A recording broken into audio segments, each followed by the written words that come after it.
नमस्कार साथियों, स्वागत आप सबों का। बिहार एसटीईटी को लेकर के कल 25 फरवरी का दिन था और चूंकि 25 फरवरी को कई महत्वपूर्ण घोषणाएं होनी थी, पीआईएल की सुनवाई होनी थी। अभ्यर्थी लगातार दिन भर इंतजार करते रहे कि कोई अपडेट मिले।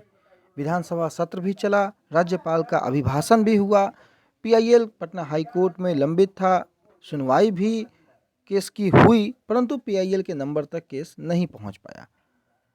हम लोग बात करेंगे कि मुख्यमंत्री की क्या जो घोषणा है, जो होने वाली थी, जो बदलाव 7वें चरण में होने वाला था, क्या वो होगा भी या फिर केवल और केवल हवाबाजी थी। आप अगर कल के अखबारों को देखेंगे, ये कल का अखबार है, इसके निचले हिस्से में अगर आप देखेंगे, सेकंड पैराग्राफ के निचले हिस्से में, तो आपको यहाँ स्पष्ट रूप से दिखेगा। इस पॉइंट को आप पढ़िएगा नीचे कि इस सत्र के दौरान शिक्षकों के जो 7वें चरण की जो प्रक्रिया होगी, काउंसलिंग होगी, उससे संबंधित भी घोषणा किए जाने की संभावना है। पहले दिन राज्यपाल के अभिभाषण के तुरंत बाद दोपहर 12 बजे राज्य का आर्थिक सर्वेक्षण पेश किया जाएगा और बजट जो है वो 28 फरवरी को पेश होगा। यानी कि बजट आपको 28 तारीख को पेश किया जाएगा और उसमें 7वें चरण से काउंसलिंग से संबंधित महत्वपूर्ण घोषणा भी की जा सकते हैं। हालांकि कल अभिभाषण राज्यपाल का हुआ और उन्होंने कई महत्वपूर्ण घोषणाओं की चर्चा की, बिहार सरकार की उपलब्धियों की चर्चा की। अमूमन राज्यपाल उपलब्धियों के बारे में ही बताते हैं, सरकार के माध्यम से जो भी काम किए गए हैं उनकी उन्होंने चर्चाएं की। उन्होंने चर्चाएं आंगनबाड़ी की, उन्होंने चर्चाएं मदरसा बोर्ड में अध्ययनरत जो भी शिक्षकेतर कर्मचारी हैं या फिर अभ्यर्थी हैं उनकी की। उन्होंने चर्चाएं भवन निर्माण की। राज्यपाल महोदय ने चर्चाएं प्रधानाध्यापक बहाली तक की भी की, परंतु उन्होंने माध्यमिक और उच्च माध्यमिक को लेकर के कोई चर्चाएं नहीं की।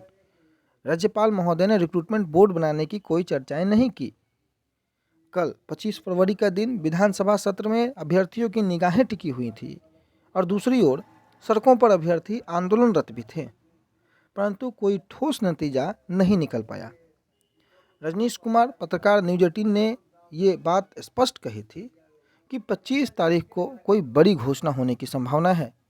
अब अभ्यर्थियों का ये मानना है कि घोषणा और बदलाव होगा ही नहीं, परंतु 28 तारीख के बजट सत्र, जो बजट पेश होने वाला है, उसमें महत्वपूर्ण घोषणा हो सकती है।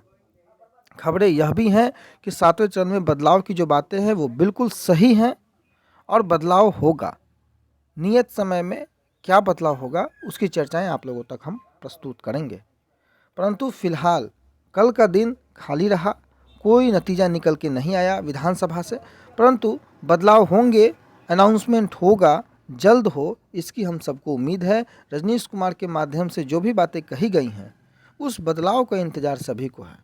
आखिर बदलाव क्या होने वाला है, यही जानना, चयन की प्रक्रिया में किस हद तक बदलाव हो रहा है, यही जानना सभी अभ्यर्थियों का पहला उद्देश्य है, ताकि अभ्यर्थी खुद को ये समझें कि वो कहाँ स्टैंड करते हैं। दूसरी ओर मेरिट नॉट मेरिट की लड़ाई सड़कों तक आई, लगातार अभ्यर्थी ने डंडे खाई। इस तरीके की जो खबरें हैं अखबारों में आज भी आपने देखा होगा। मेरिट और नॉट मेरिट के दोनों कैंडिडेट जो हैं आंदोलनरत थे। कल दोनों अभ्यर्थियों पर लाठीचार्जें भी हुई हैं। विगत 2 दिनों से अगर आप देखें, आंदोलन की जो चेतावनी है वो आगे भी दी जा रही है, परंतु जो भी कंडीशंस हैं उसमें सीट बढ़ाकर सबकी बहाली को कैसे आगे बढ़ाया जाए, यही एकमात्र रास्ता है जो कि हमने शुरू से कहा है। अभ्यर्थियों को अब भी समझने की आवश्यकता है कि किसी भी प्रकार से बिहार स्टेट की बहाली को अगर आगे बढ़ाना है तो सीटों का बढ़ना बेहद ज़रूरी होगा और यही एक ऐसा डिमांड है, सीट इंक्रीजमेंट, जिसमें सबकी भलाई है, इससे नुकसान किसी का नहीं है।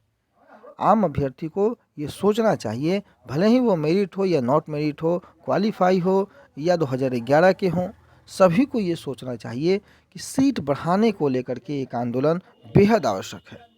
अगर सीटें नहीं बढ़ेंगी, आम अभ्यर्थियों का ज़्यादा से ज़्यादा ज्वाइनिंग जो उम्मीद पाले बैठे हैं वो सपना साकार नहीं हो पाएगा।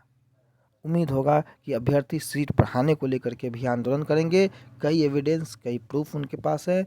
मेरिट वाले अभ्यर्थियों से भी गुजारिश, क्वालिफाई अभ्यर्थियों से भी गुजारिश कि आगे प्रदर्शन की रूपरेखा सोच समझकर तैयार की जाए।